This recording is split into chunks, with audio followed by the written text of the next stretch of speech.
If you're new to the podcast community and you want to start a new podcast and you're looking for a platform that is user friendly, that has everything you need at your fingertips, that won't set any limits, that you can earn money, then I would recommend Anchor.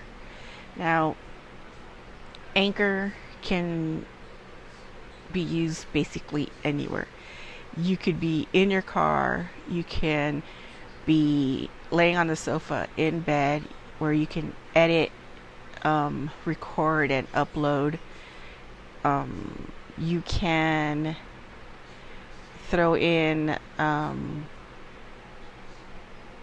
soundtracks. Everything is there for you. Now, I use it because, it's user friendly and it is free, and I find it really easy to navigate without it being very confusing. Now, most platforms, before you can even try it out, you need to sign up and pick a plan. I like Anchor because I don't have to go through any of that. So I recommend it. Now, if you really want to get into it, I recommend you going to your website, anchor.fm, and, signing up. Or you can download anchor.fm from the Google Store, iTunes, and give it a try. So don't forget to go to anchor.fm, sign up, and I'll see you all in the podcast community. Hey folks, we're doing another episode from my trusty handy dandy haunted history, real life ghost stories, and supernatural events. So we are going to be talking about objects. Have you ever wondered, you buy something from the thrift store and you wonder if it's haunted or not? Chances are it is, but you don't know about it. So haunted objects have been reported to move on their own and appear in rooms other than where they were left. Sometimes spirits and paranormal activities attach to items instead of locations. In a way, a haunted object is even more terrifying than a haunted place.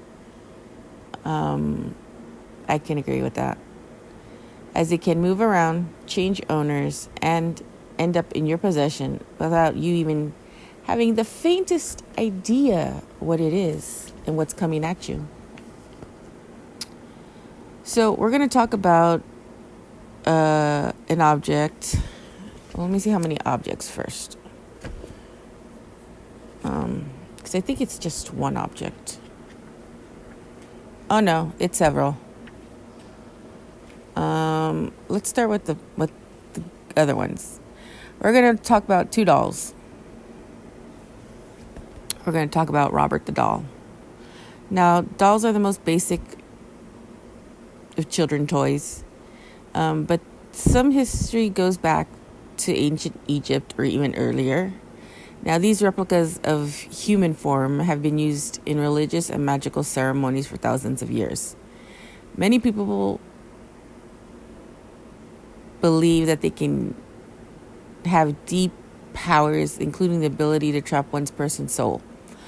I don't like dolls. I hate dolls. I despise dolls. Dolls are hollowed vessels for spirits and demons to possess. So I don't like dolls. And in my house, I don't have any dolls. My mother has a collection of porcelain dolls. Those shits are creepy because it looks like they're following you. When you walk by, it looks like their eyes are moving. It's way too creepy.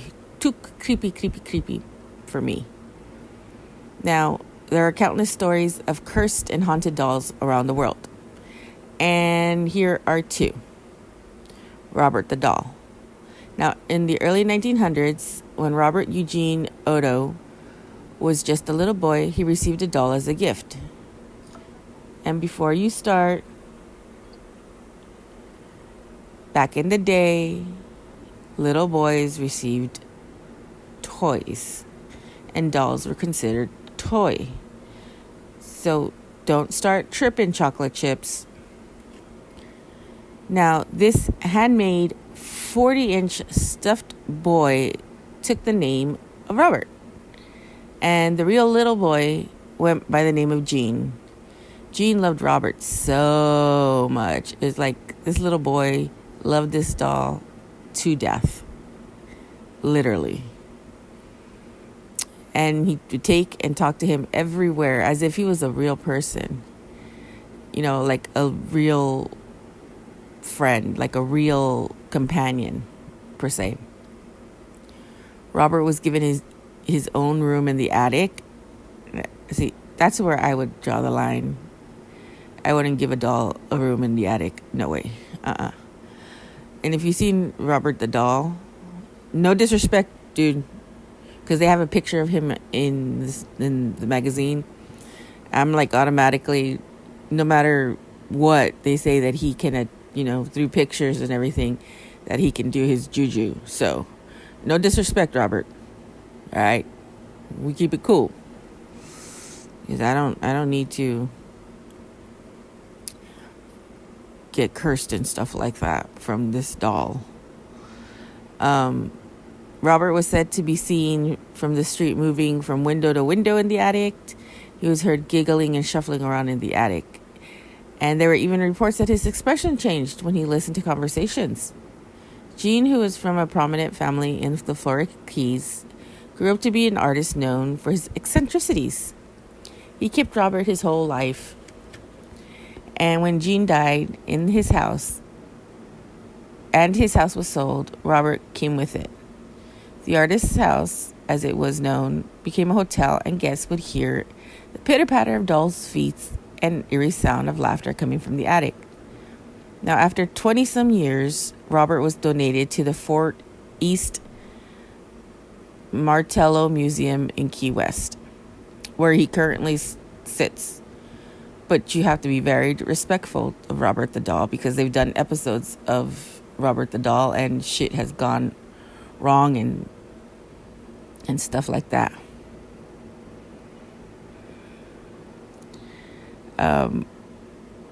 The museum did not display Robert at first, but people kept showing up to see it. The staff eventually put it out on public to see, and that's when the letters started coming in. People wrote to Robert apologizing for mocking the doll and taking a picture of it without asking for permission. See what I mean? You don't do that kind of stuff.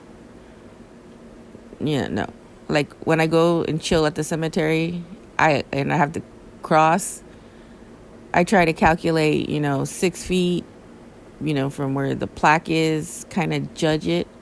If not, I go, pardon me, excuse me, don't mean to step on you, don't mean to disrespect, pardon me, excuse me. That's how I am. It don't matter. Many who have done this and experienced misfortune, accidents, injuries, and more. Cameras and equipment around Robert malfunction routinely, and those who have taken his picture without asking often go home to find that they have no pictures at all. So in other words, don't fuck with Robert. Now let's go to the next doll. And I'm only going to do these two because these two are the more talked about. The Dibby box, I don't really like the Dibby box. And if you guys want me to do the Dibby box, I'll do the Dibby box in its own episode. Annabell. No, not that creepy looking doll from the movies. That's just totally wrong. Annabell was a Raggedy Ann doll. The doll with the striped legs and the short dress, and Raggedy Ann. Now, Annabell's no regular Raggedy Ann. So, in 1970, a young nurse named Donna received a Raggedy Ann doll. Never give somebody a doll. I don't care how much you think it's cool. Don't give little kids dolls, because they'll start moving and talking. And I have a prime example. My sister, who we will call her LaQuisha, and I'm not making fun of anybody. We just call her LaQuisha. It's my joke with her.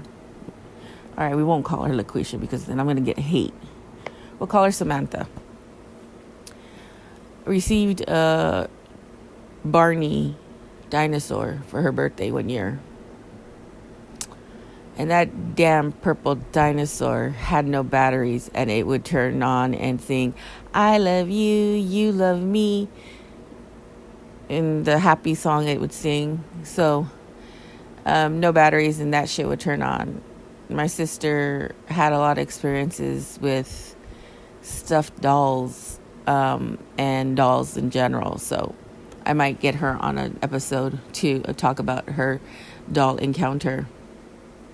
We'll see. I may have to bribe her with something because she really doesn't talk and stuff like that. So, getting back. She received a Raggedy Ann doll from her mother as a birthday gift. No. She would put the doll on the bed as decoration, but soon noticed that when she'd come home, the doll was not where she left it. It would be on its side, or its arms would be crossed. Then it would be in another room entirely. Donna and her roommate then started finding notes with messages like, help me, around the apartment. The girls called a psychic medium to try to figure out what was going on, and the seance, a spirit named Annabell Higgins, came forth. The spirit is said to have lived on the property before there were apartments and had died there when she was 7. Pitying the young ghost, Donna gave the spirit permission to live there again. And that's when things took a dark turn. See, people, do not be idiots. Do not be idiots.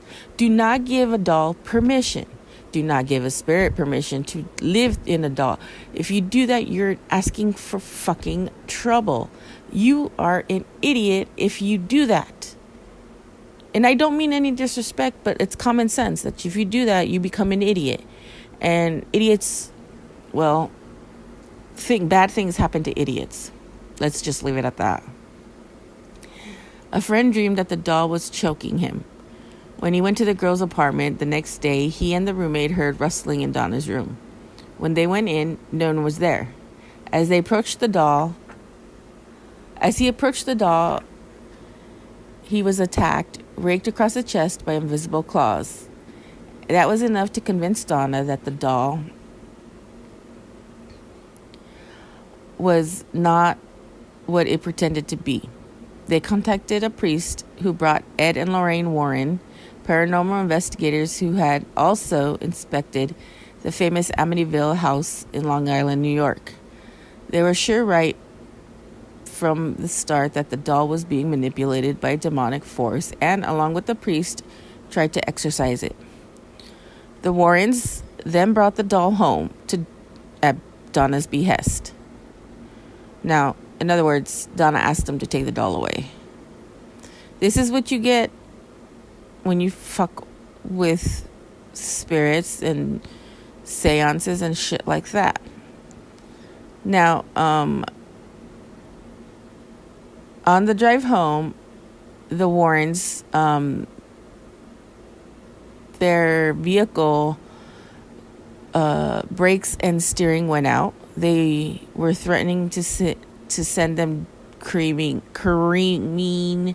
off the sharp curves and crash headlong into an oncoming traffic until Ed dosed the doll with holy water.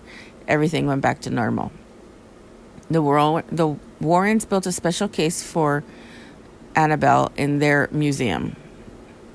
From then on, Annabelle stayed put, but her horrible work was not yet done. It is said that visitors who mocked the doll would get into accidents, including one young couple whose motorcycle crashed after leaving the museum, killing the man but sparing the woman.